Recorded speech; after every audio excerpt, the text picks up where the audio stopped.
की स्तुति हो। आप सभी का ऑनलाइन सभा में स्वागत है। क्यों ना अपने आप के लिए जोरदार तालियां बजाएं।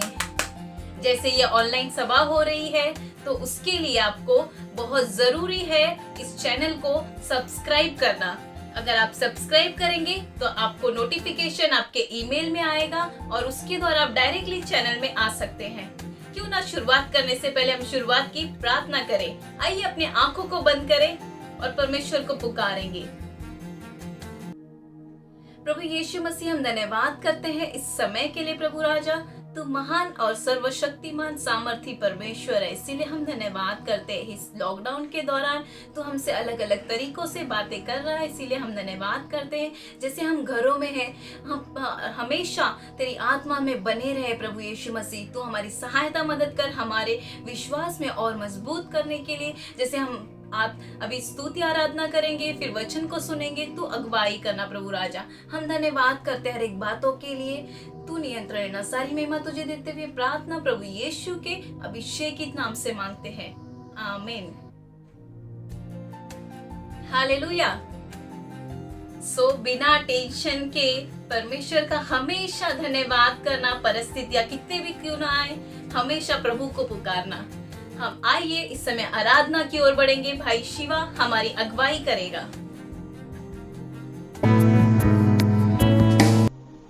आमीन। हालेलुया। उम्मीद करता हूँ कि आप सभी लोग अपने घर में सुरक्षित हैं और प्रभु की महिमा कर रहे होंगे। आमीन। तो आइए उसी तरह से आज के दिन हम जैसे यहाँ पर मिले हैं, उस परमेश्वर की महिमा, उसकी आराधना करें, उसकी प्रशंसा करें। इस समय अपने हाथों को उठाए, अपने आंखों को बंद करें और उस परमेश्वर की आराधना, उसकी उपासना करें इस समय। और देखिए वो परमेश्वर जैसे हम उसकी आराधना करते हैं, हमारे आसपास के हर एक परिस्थिति को बदल देगा, हमें अपनी महिमा से भर देगा। उस परमेश्वर की आराधना करें इस समय अपने हाथों को उठाकर।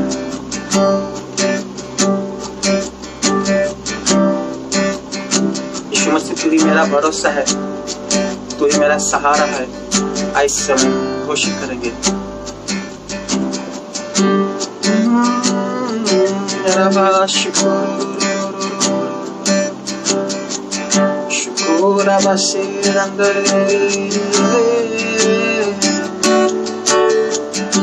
यीशु मसीह भरोसा मेरा,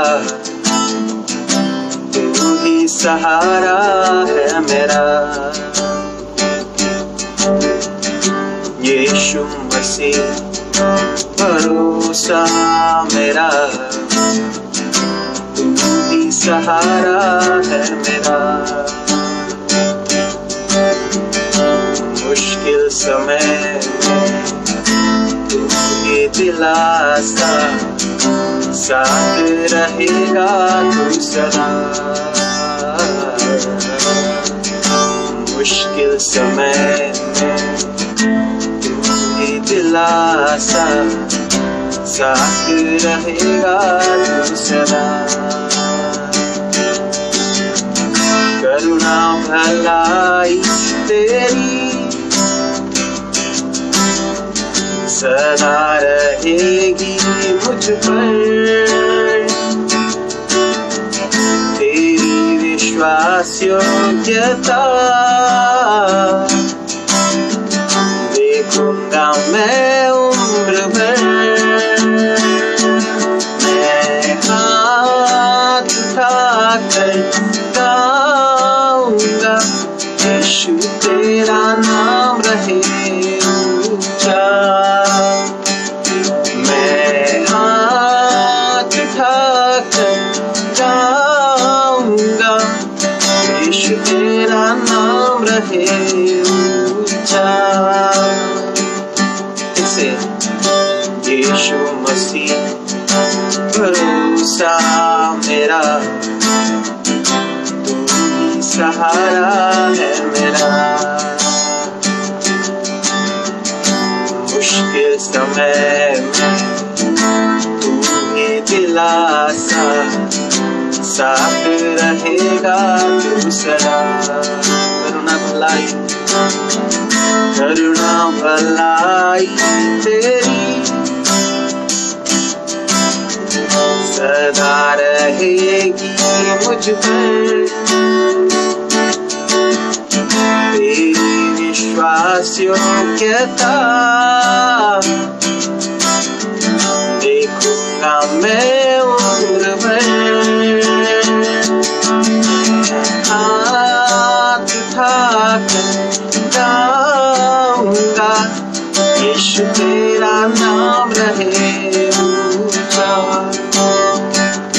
मैं हाथ उठाकर गाऊंगा, यीशु तेरा नाम रहे ऊंचा।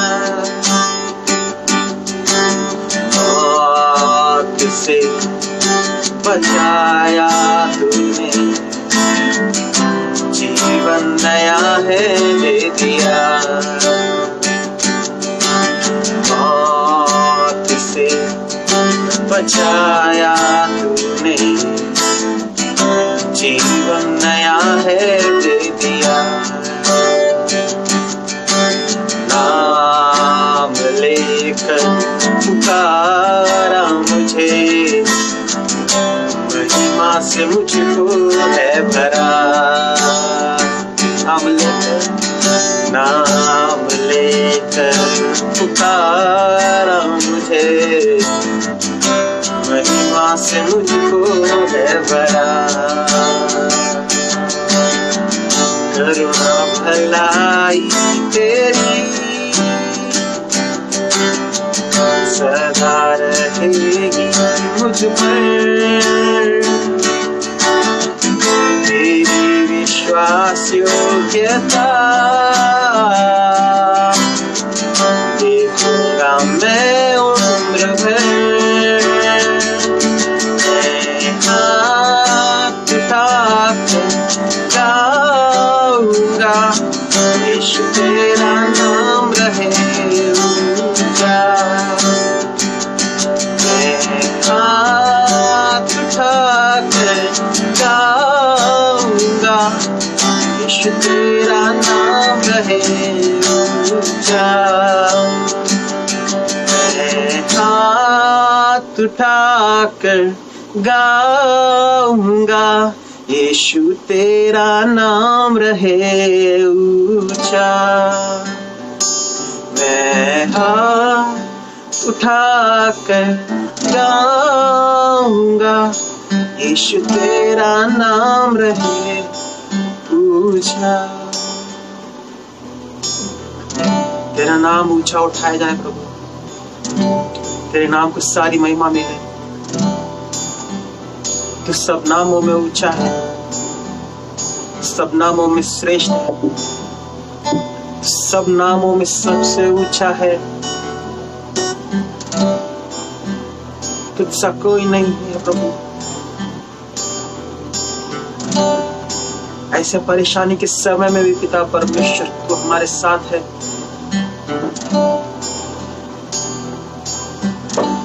जब पूरे संसार में कोई उम्मीद नहीं है पिता परमेश्वर तू हमारा उम्मीद है।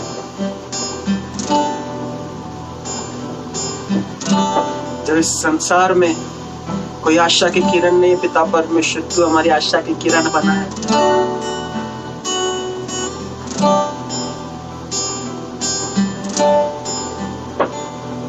जब लोग मरने से डर रहे पिता परमेश्वर तू हमारे जीवन का किरण बन के हमारे जीवन की आशा बना है प्रभु जी। तेरे नाम को ऊंचा उठाते हैं।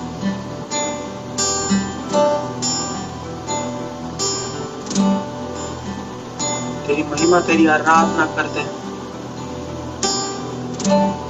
जहाँ पे लोग अपने परिवारों के लिए डर रहे पिता परमेश्वर तो हमारे परिवार का आशा का किरण बना है प्रभु। तो हमारे परिवार का रक्षक बना है प्रभु। तेरे लहू ने हमारे परिवार को घेरा है। इसी चीज के लिए हम अपने हाथों को उठाकर तेरी आराधना करते हैं प्रभु। आखिरी बार अपने हाथों को उठाकर उस परमेश्वर को धन्यवाद करते हुए कह सकते। धन्यवाद प्रभु कि तूने हमारे परिवार को संभाल के रखा है।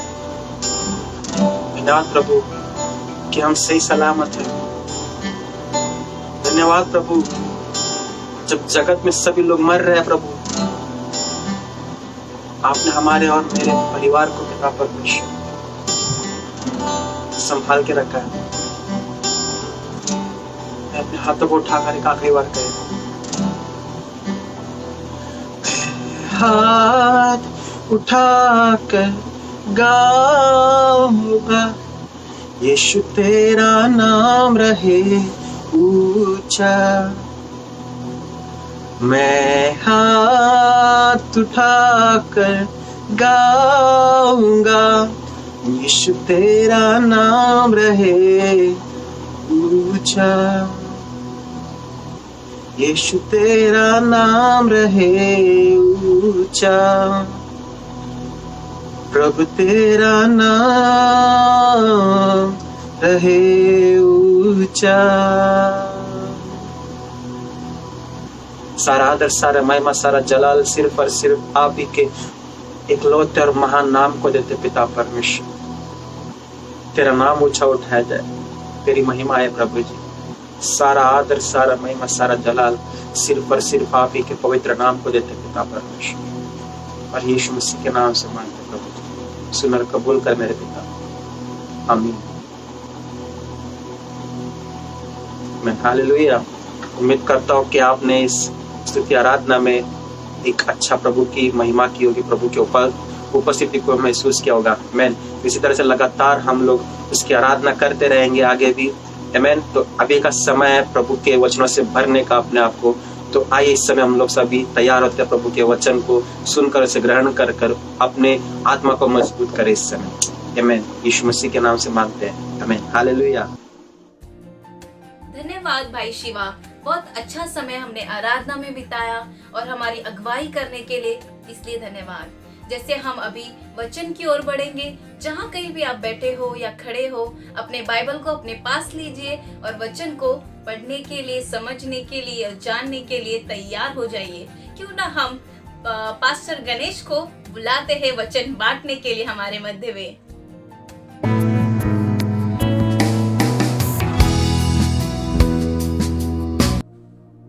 हाय दोस्तों, कैसे हैं आप सभी लोग? आशा करते हैं कि आप सभी लोग सुरक्षित हैं, अपने अपने घरों में हैं और सच में परमेश्वर का आशीष आप सब पे है।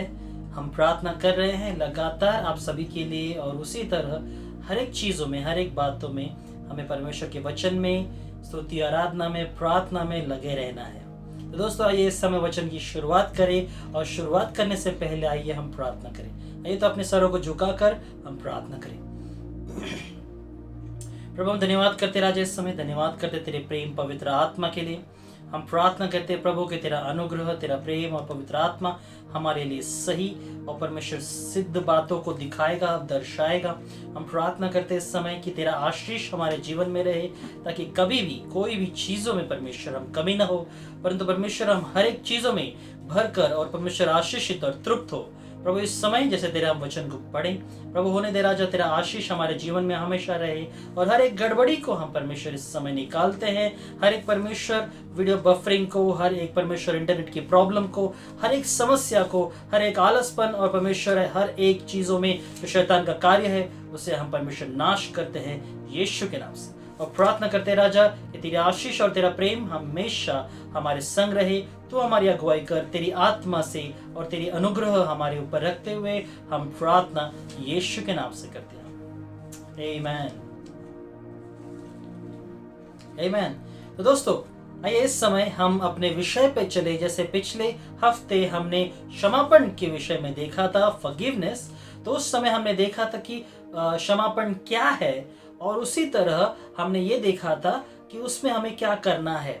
तो आज के विषय में आइए अपने अपने बाइबलों को खोले और विषय के आगे जाते वक्त आज हम ये देखें कि हम उसके साथ क्या कर सकते हैं और परमेश्वर हमें क्या करने के लिए कहता है। तो इन 9 विषयों के साथ हम लोग आगे बढ़ेंगे कि हम उसके साथ क्या करते हैं और परमेश्वर हमें क्या करने के लिए कहता है। तो इस समय वचन को शुरुआत करने से पहले फिर से एक बार कहना चाहूँगा कि दोस्तों, हर एक वचन जब भी हम सुनते हैं, अगर वो वचन हमें हमारे हृदय में लगता है कि हाँ ये वचन हमारे लिए है, तो इसे इस तरह से लो कि हम बदल जाए, ना कि इस तरह से कि ये वचन में मुझे ताना दे रहा है। नहीं दोस्तों, परमेश्वर का वचन हमारे लिए सिखाने के लिए, हमें और अच्छा और आशीषित स्थान पे लाने के लिए है दोस्तों।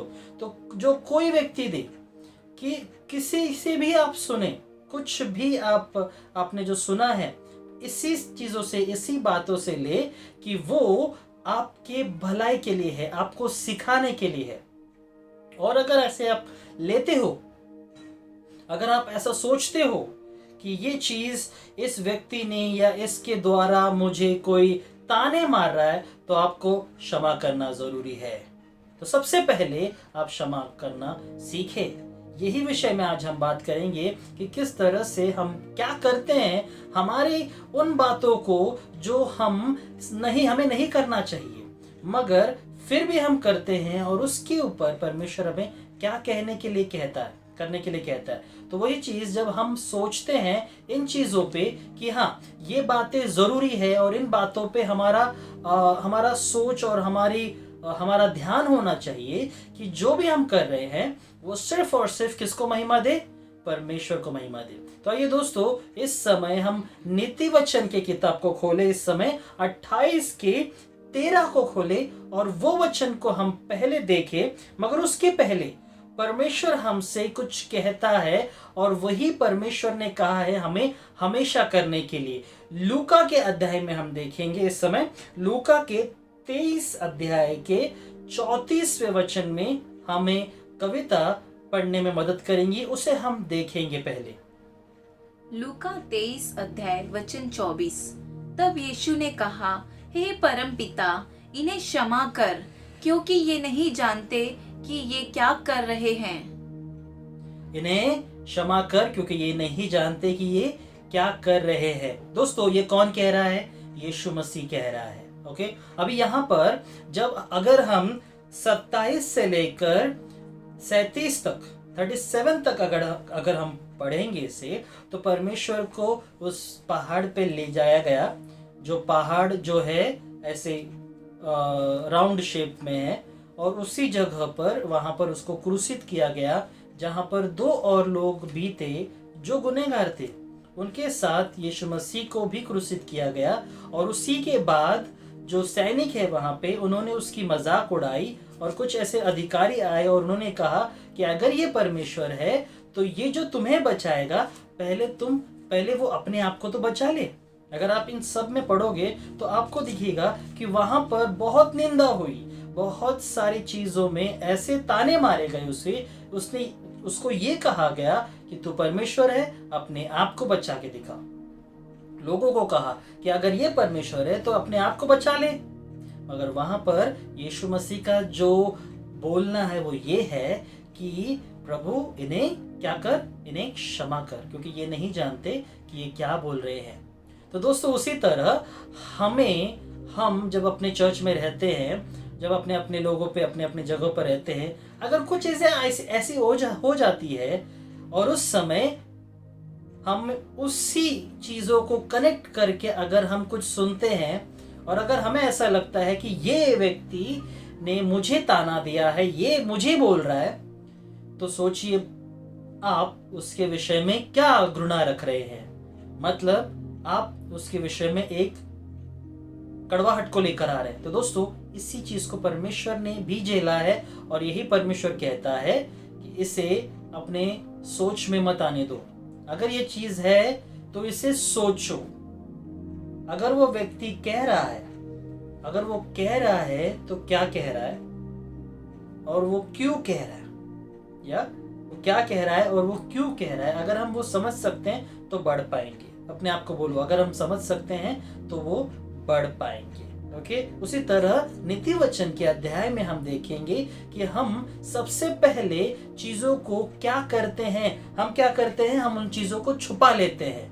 ओके, हम माफ नहीं करते, हम क्या करते हैं, हम उन चीजों को छुपा लेते हैं। नीति वचन के 28 के 13 में हम इसे देखेंगे। सबसे पहले नीति वचन 28 अध्याय वचन 13, जो अपने अपराध छुपा रखता है उसका कार्य सफल नहीं होता, परंतु जो उसको मान लेता है और उसे छोड़ भी देता है उस पर दया की जाएगी।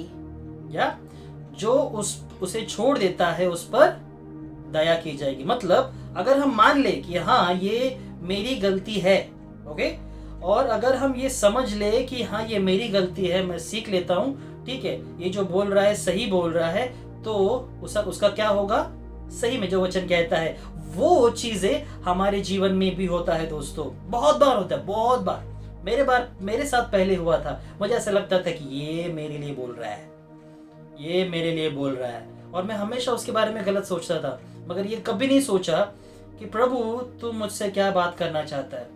मगर जिस दिन एक व्यक्ति ने ऐसा मुझे कहा कि जो भी वो व्यक्ति जो सामने वाला कह रहा है वो नहीं है, मगर वो पवित्र आत्मा है जो उसके द्वारा बोल रहा है, तो मेरे पास एक सवाल आया, तो मैं किस पे सवाल कर रहा हूं, उस व्यक्ति पे या उस पवित्र आत्मा पे जो मुझे सिखाना चाहता है? और उसके बाद क्या मैं सीख पा रहा हूं या नहीं? दोस्तों, ये बड़ी सवाल है जो हम सभी को पूछना चाहिए जब ऐसे समय में हम कुछ चीजों को लेकर बहुत ही ऐसे गंभीर या फिर बहुत ही ऐसे निराश हो जाते हैं, मगर सरल चीजों को समझ नहीं पाते हैं। तो दोस्तों, यही चीजों को समझना है, और वही चीजें आगे परमेश्वर देखते हैं। भजन संहिता के 32 के 5 में परमेश्वर ये कहता है, भजन संहिता 32 अध्याय वचन 5, जब मैंने अपना पाप तुझ पर प्रकट किया और अपना अधर्म न छिपाया और कहा मैं यहोवा के सामने अपने अपराधों को मान लूंगा, तब तूने मेरे अधर्म और पाप को क्षमा कर दिया। या दोस्तों, तो इस समय सबसे पहले यहाँ पर हम देखते हैं कि दाऊद ने कहा कि मैं अपने अधर्मों को नहीं छुपाता हूँ। ओके, हमें दाऊद की तरह बनना है, हमें दाऊद की तरह जो उसने कहा है वैसे करना है, क्योंकि उसने कहा कि मैं अपने अधर्मों को नहीं छुपाता, ना मैं छुपा सकता हूं, क्योंकि वो चीजें तू जानता है, वो चीजें मैं नहीं समझ सकता, मगर वो चीज तू जानता है, तो तुझे मैं छुपा नहीं सकता।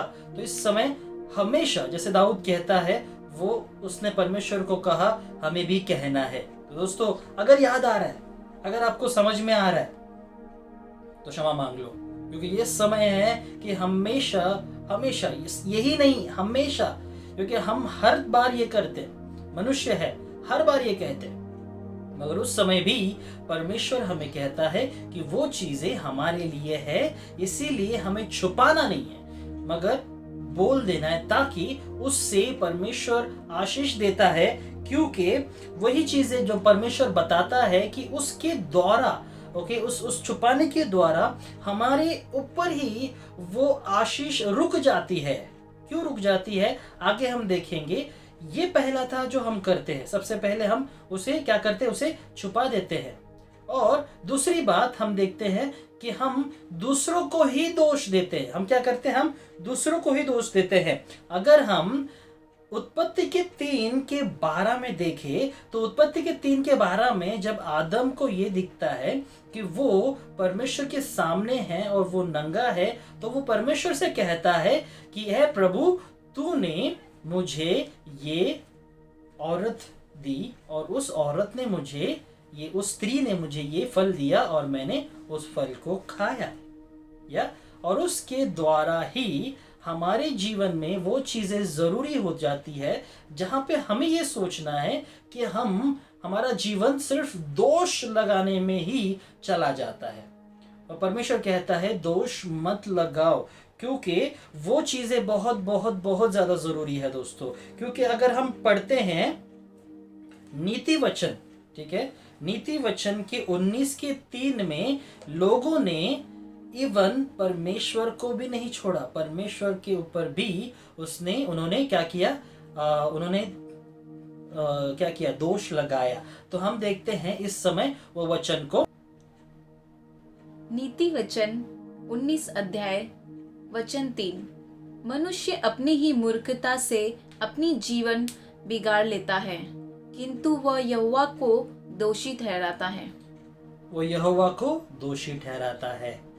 मनुष्य इवन परमेश्वर को भी दोषी ठहराता है। तो दोस्तों, ये चीज हमारा मनुष्य वृत्ति हम कहते हैं, मनुष्य का एक सोच विचार, कि हम एक दूसरे को दोष लगाते हैं कि उसने किया, ऐसा हुआ, ये हुआ, वो हुआ, ठीक है। और जैसे मैंने पहले कहा ना कि हम वचन के समय वचन को छोड़ वो क्या बोल रहा है इस पे ध्यान देते हैं। हाँ, ये मेरे लिए बोला। नहीं दोस्तों, नहीं, इस चीज को छोड़ दो, इस चीज को पीछे रख दो। तुम एक नए व्यक्ति हो, परमेश्वर कहता है, और उस नए व्यक्ति में ऐसा कोई भी लक्षण नहीं होना चाहिए, क्योंकि परमेश्वर ने कहा है दानियल के 9 में, पहले हम उसे पढ़ते हैं और फिर आगे बढ़ते हैं। दानियल 9 अध्याय वचन 9। किंतु हे यहोवा, तू दयालु है, लोग जो बुरे कर्म करते हैं तो तू उन्हें क्षमा कर देता है। तू उन्हें क्षमा कर देता है। ओके, यही भावना होनी चाहिए, यही भावना होनी चाहिए। अगर मैं चलो मैं ये मान लेता हूं, अगर आप ऐसा सोचते हो कि कोई है सच में जो आपको सच में कुछ लोगों को ताना देने के लिए ही अगर वो ऐसा बोलते हैं, ठीक है, तो ये कहो कि प्रभु तू जानता है उनके बारे में, तू न्याय करेगा। क्योंकि अगर हम पहले भाग में देखें, न्याय करने का पूरा हक परमेश्वर का है और उस पे छोड़ना है। ओके, उस पे छोड़ना है, हमें न्याय करना नहीं है। हमें क्या करना है? हमें प्रेम करना है। उस व्यक्ति को अगर तुम सुने कि हाँ बाबा ऐसा है, तो उसको अगर प्यास लगे तो जाओ पानी दो, खाना चाहिए खाना दो, उसके साथ वो मेल मिलाओ जरो कि उसको ये लगे कि तुमने बदला लिया है, मगर वो ये ना समझे कि उसके बदले में तुम भी बदला ले रहे हो। मतलब अगर ऐसा उसको, अगर तुम्हें ऐसा लग रहा है कि उसने बदला लिया है, तो परमेश्वर क्या कहता है कि उस व्यक्ति से तुम्हें क्या करना है? तुम्हें पूरी तरह से प्रेम करना है। और वो उसको समझ में आएगा कि अगर उसने सच में बदला लिया है, भले वो कोई भी हो, भले वो बड़े से बड़ा पास्टर क्यों ना हो, भले से छोटा बोलता है ना, कोई बालक भी दे रहा हो, मगर अगर वो ऐसी भावना को रख रहा है, तो दोस्तों मेरे हिसाब से वचन के आधार पर हम ये नहीं सीख पा रहे हैं कि हम क्या कर रहे हैं, हम क्या कर रहे हैं। अगर वो व्यक्ति ऐसा करता है तो वो परमेश्वर उसका न्याय करेगा और वो परमेश्वर के न्याय का अधीन होगा। तुम्हें उस न्याय के अधीन में नहीं आना है, तुम्हें उस न्याय के अधीन में नहीं आना है। परमेश्वर ने कहा है वो परमेश्वर दयालु है, वो उससे क्षमा करेगा।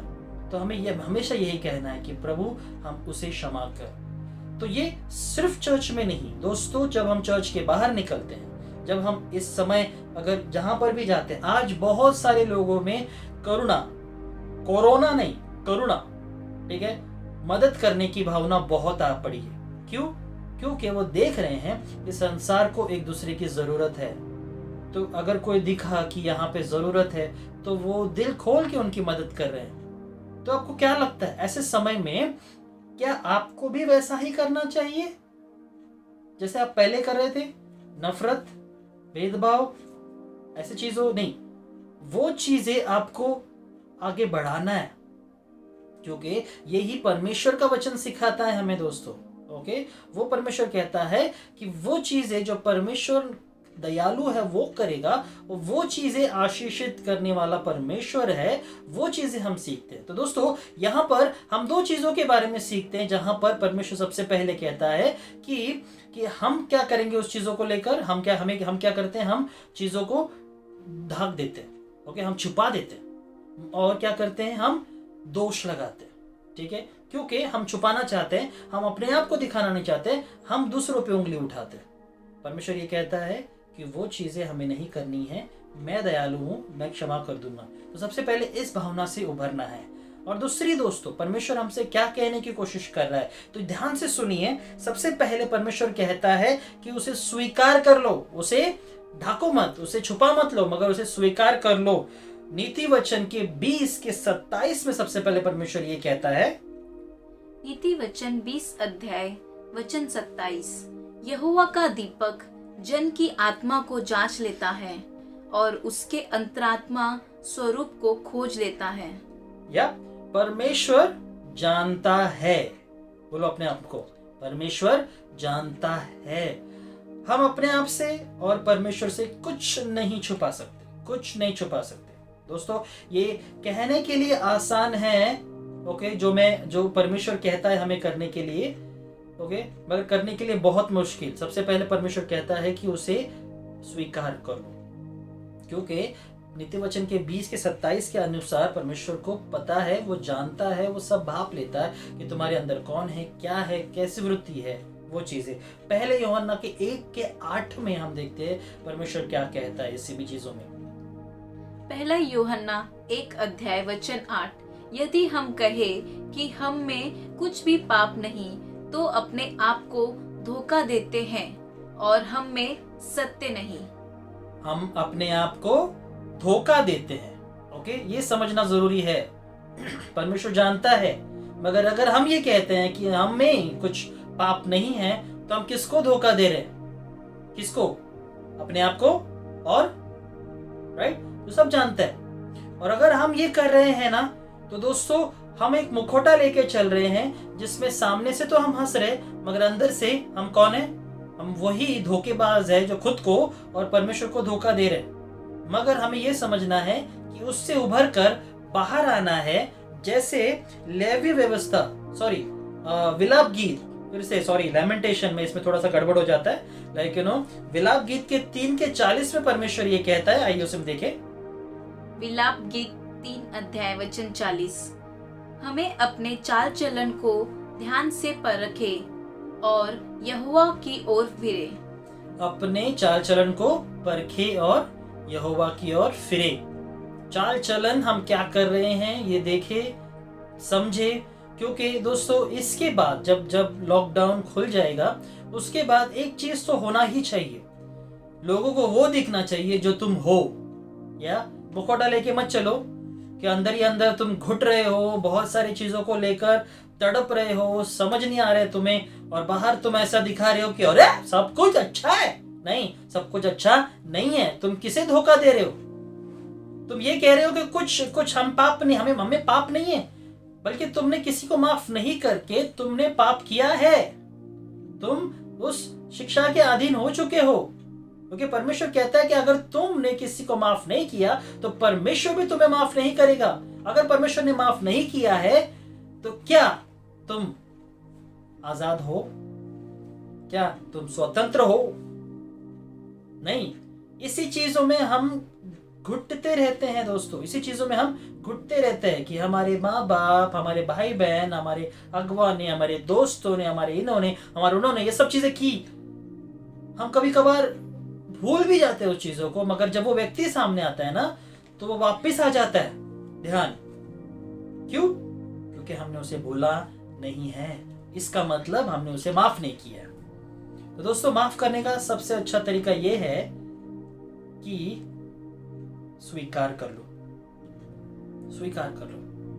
कि हाँ मैंने गलती की है, या फिर उस व्यक्ति को बताओ कि तुमने गलती की है, ये मैं तुझे बता रहा हूं, सुलह करो, खत्म करो। दूसरा पड़ाव जो है वो ये कहता है कि जान लो,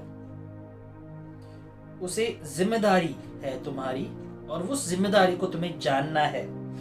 भजन संहिता के 51:3 में जो दाऊद कहता है वो बहुत ही अच्छा है, क्योंकि जब दाऊद ने ऐसा एक पाप किया, और उस वचन को, उस अध्याय को अगर हम पढ़ेंगे तो जब वो पाप करता है, अगर पीछे देखें हम, तो वो जब पाप करता है और एक स्त्री के साथ एक गलत व्यवहार के द्वारा पाप में गिरता है, वहां पर उस व्यक्ति को वो दोषी नहीं ठहराता। वो ये कहता है कि मैं दोषी हूं, या मैं दोषी हूं। भजन संहिता के 51:3 में हम देखते हैं। भजन संहिता 51 अध्याय वचन 3, मैं जानता हूँ जो पाप मैंने किया है, मैं अपने पापों को सदा अपने सामने देखता हूँ। सदा अपने सामने देखता हूँ, राइट। उसने उस व्यक्ति को दोष नहीं दिया कि तूने किया, मगर उसने स्वीकार लिया। क्या स्वीकारा, क्या मान लिया कि ये मेरी गलती है। ओके, वो मानना बहुत जरूरी है दोस्तों। वही चीजें सबसे पहले हमें एक ऐसे स्तर पे ले जाता है जहां से हम परमेश्वर को बहुत करीब रीति से जान पाते हैं। क्योंकि जब हम अपने आप को समझते हैं, ठीक है, वो समय होता है जब हम अपने अंदर के परमेश्वर को बाहर निकालते हैं और ये समझते हैं कि प्रभु, गलातियों के 2:20 के अनुसार मैं क्रूसित हो चुका हूँ, ये मैं नहीं हूँ प्रभु, ये तू है जो मेरे अंदर है और मैं अपने आप को जो तुझे समझना चाहता हूँ। तू कौन है, राइट? जैसे मैंने पहले सत्र में कहा था, पहले भाग में कहा था कि हमें जानना है कि परमेश्वर कौन है। उसी तरह हम जान पाएंगे कि परमेश्वर में रहकर हम कौन हैं, या और उसी तरह हम याकूब के 5:16 में ये देखते हैं। ओके, सबसे अच्छी बात है ये और सबसे कठिन बात है, ठीक है। क्या कहता है यहाँ पे याकूब का 5:16 कि सबसे पहले हमें एक दूसरे को क्या करना है, बताना है। ये कठिन है, ठीक है, इसे हम पढ़ेंगे इस समय। याकूब 5:16, इसलिए तुम आपस में एक दूसरे के सामने अपने अपने पापों को मान लो और एक दूसरे के लिए प्रार्थना करो, जिससे चंगे हो जाओ। धर्मी जन की प्रार्थना के प्रभाव से बहुत कुछ हो सकता है। बहुत कुछ हो सकता है, राइट? तो इसके लिए बहुत जरूरी है दोस्तों, अगर इन चीजों को पीछे छोड़ना है या पूरी तरह से खत्म करना है तो सबसे पहले हमें ये कदम उठाना बहुत जरूरी है, जहाँ पे हमें अपने अपराधों को मान लेना है। ओके, किसके साथ? परमेश्वर तो जानता है, मगर दोस्तों कभी आप समझे हो, कभी आप जाने हो कि माफी मांगने के बावजूद भी, परमेश्वर से माफी मांगने के बावजूद भी हम बहुत समय निराश रहते हैं। क्यों? क्योंकि जब भी हम लोगों को देखते हैं ना तो वो निराशा वापस आता है, ये याद दिलाते हुए कि उसने हमारे साथ क्या किया। तो क्या सच में क्षमा की परिभाषा यही है? क्षमापण की परिभाषा ये है कि जब हम उस व्यक्ति से मिले तो ऐसे मिले जैसे पहली बार मिल रहे हैं। अरे कैसा है, ये भावना, हाँ अरे कैसे है, हाँ ठीक है, बाद में मिलता हूं। नहीं, ये भाषा, ये परिभाषा नहीं है। इसका मतलब अभी तक तुम्हारे दिल में है। सोचना है दोस्तों इस चीजों में कि हम कहां जा रहे हैं। परमेश्वर ने हमें अपने स्वरूप में बनाया, क्या ये स्वरूप हम दिखा रहे हैं? या वो चीजें बहुत बहुत जरूरी समझना है। अगर हम किसी से मिल रहे हैं, ओके, पता है नाराजगी है, ओके, और अगर ये चीज तुम्हें दिख रही है ना कि वो ऐसा कर रहा है, परमेश्वर के वचन में कहता है कि अगर तुम्हारा भाई तुमसे बैर रख रहा है, वो भाई हो या बहन हो, अगर बैर रख रहा है तो अपने दान को मत डालो, वो परमेश्वर के द्वारा स्वीकारा नहीं जाएगा। मगर पहले जाओ उसे सुलह करो। क्यों? क्योंकि सब चीजें जो भी हम दान में देते हैं या फिर जो भी हम अच्छा काम कर रहे हैं, ठीक है, वो कैसे होगा मालूम है? इसका परिणाम कैसे होगा मालूम है? अभी वो दान देने के विषय में ऐसा नहीं कि वो दान पैसों के विषय में दान कह रहा है, ठीक है, वो ये कह रहा है कि जो भी हम अच्छा करेंगे, ओके, जो भी हम जिसको भी अच्छी नसीहत देंगे, अच्छी बातें बोलेंगे, कुछ अच्छा करने जाएंगे, ओके, ये चीज कैसे होगा मालूम है? एक तो अगर समझो तुम्हारे अंदर वो घृणा है, ठीक है, तो पवित्र आत्मा बार बार तुम्हें वो सुई की तरह टोचेगा और कहेगा कि भैया तुम में कुछ गलत है, तुम अच्छा करने जा रहे हो, तुम में कुछ गलत है, तुम कुछ अच्छा करने जा रहे हो, ठीक है। अब याद रखो, ये परिभाषा जो है ना, जो लोगों ने सिखाई है, अगर हम 100 गुनाह करते हैं और एक अच्छाई करते हैं तो वो 100 गुने को माफ कर, नहीं, ये परमेश्वर नहीं कहता।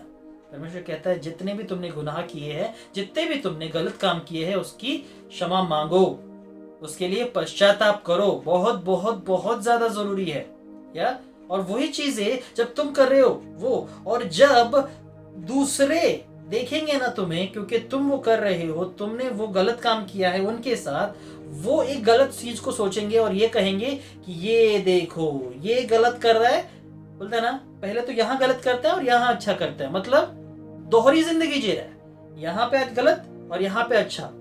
क्या वो अच्छाई होगी? क्योंकि एक समय जब ये व्यक्ति उस व्यक्ति से मिलेगा तो ये कहेगा कि देख इसने मेरी मदद की, मगर ये कहेगा अरे वो कुछ भी लाइक वो मेरे साथ कितना गलत करता है, वो सिर्फ दिखा रहा है तेरे को, एक दिन तेरे साथ भी गलत करेगा। वो परिभाषा फिर इन दोनों के मन में वही छप जाएगी और वहां पे प्रेम नहीं मगर नफरत बढ़ रही है। आपको समझ में आ रहा है ये चीज जो मैं समझाना चाहता हूं कि परमेश्वर ने कितनी बड़ी बात कही है कि अगर तुम्हारे भाई तुम देख रहे हो कि वो एक अलग मतलब गलत घृणा में लाइक एक गलत एक क्या बोलते हैं उसको, एक नफरत में है, तो उसे जाके हमें पहले सुलह करानी है। ओके और फिर जाके जो भी अच्छा काम करोगे ना, जैसे दान डालना हो, किसी को मदद करना हो, किसी को अच्छा करना, वो चीजें जाके करो तो उसमें और उन्नति परमेश्वर देगा, उसमें और बरकत देगा परमेश्वर। क्यों? क्योंकि उसी के द्वारा तुम सब जगह पे अच्छे कर रहे हो और वो स्वीकारा जाएगा परमेश्वर के द्वारा, लोगों के द्वारा। क्योंकि जब लोग ऐसा सुनेंगे ना, ये सब चीजें होंगी, वहां पर नफरत और बढ़ेगी, राइट? तो वो चीजें समझना बहुत जरूरी है। इसे मान लो, पहली बात उसे मान लो। ओके, इसलिए याकूब के 5:16 में परमेश्वर वही चीजें हमें बताना चाहता है। इसे पढ़ो ध्यान से कि हमें एक दूसरे को बताना है ताकि उससे हमें क्या मिले, चंगाई मिले, राइट? क्योंकि दोस्तों अगर हम किसी को बताएंगे नहीं ना, ठीक है, तो हम अपने ऊपर ही उस चीजों को लेते हैं। लोग भी हम पर इल्जाम लगाएंगे क्योंकि हमने वो चीजें नहीं की है, ठीक है? इंग्लिश में वो एक अच्छा सेंटेंस है, if you don't talk it out you have to take it out. If you don't talk it out you have to take it out. If you don't talk it out to anyone you have to take it out on yourself. And what you taking in, that you have to decide. वही चीजें हमें भी करना है, क्योंकि एक चीज समझना है दोस्तों, हराना नहीं है अपने आप को, जिसके द्वारा हम क्या करते हैं, हम अपने आप को धोखा देते हैं, ठीक है? मतलब to stop defeating ourselves is to stop deceiving ourselves, ठीक है? इसका मतलब हमें अपने आप को हराना नहीं है और हमें अपने आप को क्या करना है, धोखा नहीं देना है। Stop deceiving yourself and stop defeating yourself. Okay? सबसे पहले अगर बोलते हैं ना कि वो चीजें जो है हम सोच रहे हैं कि हम अपनी रक्षा कर रहे हैं, हम अपनी चीजों को समझ रहे, सोच रहे, मगर वो चीजें हम नहीं समझ रहे हैं कि हम बोलते हैं ना कि वो चीजें कर रहे हैं कि हम अपने आप को बचा भी रहे हैं और अपने आप को क्या कर रहे हैं, धोखे में भी डाल रहे हैं।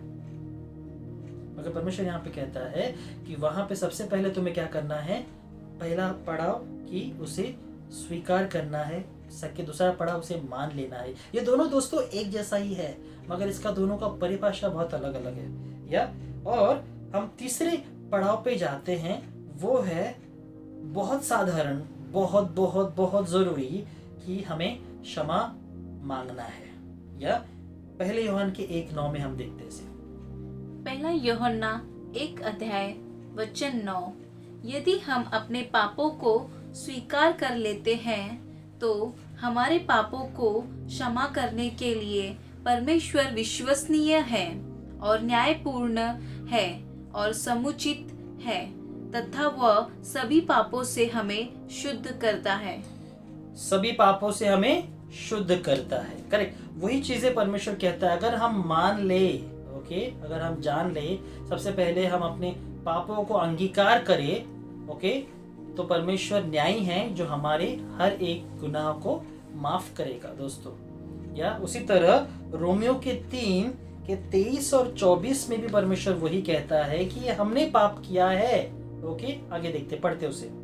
रोमियो 3:23 और 24, क्योंकि सभी ने पाप किए हैं और सभी परमेश्वर की महिमा से रहित हैं, किंतु यीशु मसीह से संपन्न किए गए अनुग्रह के छुटकारे के द्वारा उसके अनुग्रह से वे एक समय एक सेतमेत के उपहार के रूप में धर्मी ठहराए गए हैं। आमीन, धर्मी ठहराए गए हैं मतलब परमेश्वर माफ करेगा। वो सभी चीजों को परमेश्वर वो अनुग्रह के द्वारा हर एक बातों के ऊपर परमेश्वर वो सारी चीज़ों को लेकर आएगा जो परमेश्वर का आशीष है। मगर उसके द्वारा परमेश्वर भी कहता है, मगर उसको हमें मान लेना है दोस्तों, हमें उसे स्वीकार करना है, हमें उसे क्षमा मांगना है। ओके, और दूसरी सबसे बड़ी बात, दूसरी सबसे बड़ी बात, हमें माफ करना है। कठिन है मगर माफ करना है। मत्ती की 18 उसका 21 और 22 परमेश्वर ये कहने की कोशिश करता है, उसे देखेंगे हम। मत्ती 18 अध्याय वचन 21 और 22।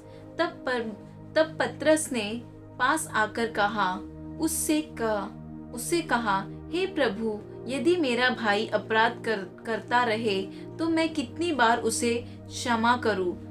क्या 7 बार तक? यीशु ने उससे कहा, मैं तुझसे यह नहीं कहता कि 7 बार, वरन 7 बार से 70 गुने तक। या 7 बार से 70 गुने तक। कितने बार हमें माफ करना है दोस्तों? कितने बार? तो दोस्तों वही चीज है, परमेश्वर कहता है कि खुद को इतना बड़ा मत समझाओ, या फिर समझो, क्योंकि कितने बार मैं माफ करूं? ओके, मगर परमेश्वर यहाँ पे लूका के 17:4 में ये कहता है, उसे हम पढ़ेंगे कि अगर कोई भी हमसे माफी मांगता है तो हमें उसे माफ करना है। पढ़ेंगे उसे। लूका 17 अध्याय वचन 4। यदि दिन भर में वह 7 बार तेरा अपराध करे और 7 बार तेरे पास फिर आकर कहे मैं पछताता हूँ, तो उसे क्षमा कर। तो उसे क्या करना है? हमें क्षमा करना है। दोस्तों क्षमा, पहली बात तो मांगना बहुत जरूरी है, क्षमा करो मुझे भाई, और क्षमा करना उससे अच्छी बात है। या ओके, अगर कितनी बार, अगर 7 बार भी, दिन में 7 बार भी अगर वो आके तुमसे कहता है कि सॉरी, गलती हो गया यार, माफ कर दे, तो उसे क्या करना है? हमें माफ करना है। अपने आप को बोलो माफ करना है, या अपने पड़ोसी को बोलो माफ करना है। ओके, तो उसी तरह आखिरी में यिर्मयाह का 31:24 हम पढ़ेंगे और उससे हम समाप्त करेंगे। परमेश्वर का ये आशीषित वचन आपके लिए है। यिर्मयाह 31 अध्याय वचन 34। वह यह भी कहता है, उसके पापों और उसके दुष्ट कामों को और अब मैं कभी याद नहीं रखूंगा। कभी याद नहीं रखूंगा। आमीन। वो कामों को परमेश्वर कभी याद नहीं रखेगा, मगर अगर तुम याद रखोगे, समझ लो क्या होगा। परमेश्वर नहीं याद रखता दोस्तों, इसीलिए परमेश्वर ने वो चीजें की जो हम कभी भी उस चीजों में शायद से काबिल नहीं होते, मगर यीशु मसीह आया, यीशु मसीह ने हमारे लिए जान दी। वही क्षमा और वही पश्चाताप परमेश्वर ने हमारे लिए किया और उसके द्वारा स्वर्ग का मार्ग हमारे लिए खोला। तो दोस्तों अगर आप इस वीडियो को पहली बार देख रहे हो, ओके, और अगर आपने क्षमा किसी को नहीं किया है और इस संदेश को अगर आप पहली बार सुन रहे हो, तो दोस्तों सबसे पहली बार मैं ये कहूंगा कि परमेश्वर कहता है कि क्षमा करो। ओके, तो इस समय थोड़ा सा समय लो, और कोई भी अगर है जिसको आपने क्षमा नहीं किया है, आपने उसके प्रति कुछ भी गलत धारणा रखी है, गलत सोच रखी है, गलत बातें रखी है, तो उसे क्या करो? उसे क्षमा करो, उसे क्षमा करो। तो दोस्तों इस समय आइए हम कुछ समय शांत रहे, आंखें बंद करें और परमेश्वर को कहे कि प्रभु सबसे पहले तो मुझे क्षमा कर, और दूसरी बात, प्रभु मैं उसको क्षमा करता हूं जिसके प्रति मैंने नफरत को रखी है। अगर मुझे याद नहीं आ रहा है तो मैं उसे तू मुझे याद दिला। मैं कोशिश कर रहा हूं प्रभु, अगर मुझे याद नहीं आ रहा है तो तू मुझे याद दिला, ताकि मैं उस व्यक्ति के साथ वैसे रहूं जैसे तू मेरे साथ रहा, कि हर बार हर समय मैंने तेरे साथ हर एक बार गलत किया, मगर फिर भी तूने क्षमा किया और तूने कहा कि मैं कभी भी उस अपराध को याद नहीं रखूंगा, मगर एक नई बातों से, नई चीजों से मुझे आशीष करें। तो प्रभु इस समय मैं धन्यवाद करता हूं तेरे वचन को, तेरे अनुग्रह को, तो प्रभु तेरी दया को, तेरी करुणा को जो तूने हमारे लिए पर रखा प्रभु, कि प्रभु इस समय हम समझ पाए, हम समझ सके कि प्रभु ये क्षमापण की परमेश्वर परिभाषा क्या है, जो तूने किया प्रभु हमारे लिए कोई ना कर सका, और वही चीजें हमें आगे करनी है ताकि हम तेरी महिमा कर सके और वो चीजें दिखा सके प्रभु जो तू चाहता है। तो प्रभु इस समय हम परमेश्वर तेरे आशीष को मांगते हैं राजा, हम पर वो करुणा दया और परमेश्वर तेरी महिमा दिखा, ताकि हम परमेश्वर वो न्याय के परमेश्वर पात्र न बने, मगर परमेश्वर क्षमा और क्षमा करने के विषय में हम आगे बढ़े। हर समय हर पल हम क्षमा करें और हर एक जन से वैसे रहे जैसे तूने हमारे संग वो जीवन को बिताया प्रभु राजा।